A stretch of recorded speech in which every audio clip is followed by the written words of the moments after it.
मुंबई महापालिकेच्या पार्श्वभूमीवर भाजपच्या कोर कमिटीची महत्त्वपूर्ण बैठक, सर्व मुख्य नेते उपस्थित। जागा वाटपासंदर्भात चर्चा, लवकरच उमेदवारी जाहीर होणार।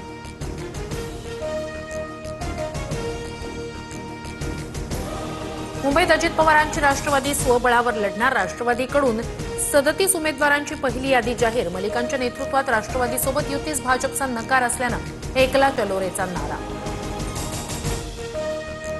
मुंबई महापालिकेसाठी शिवसेना भाजपच्या जागा वाटपावर आज शिक्कामोर्तब। 207 जागांचा तिढा सुटला, तर उर्वरित 20 जागांवर मुख्यमंत्री फडणवीसांची अंतिम चर्चा होणार। इतकी वर्ष लढाई मुंबई कुणीही हिसकावू शकलं नाही, रक्त सांडून मिळवलेली मुंबई 2 गुजराती गिळायला निघालेत, उद्धव ठाकरेंची टीका। मुंबई तोडू देणार नाही, 25 वर्षांपासून ठाकरेंचं हेच वाक्य। मात्र मुंबईसाठी रस्त्यावर उतरू हीच शिंदेंची भूमिका। उदय सामंतांचं उद्धव ठाकरेंना प्रत्युत्तर।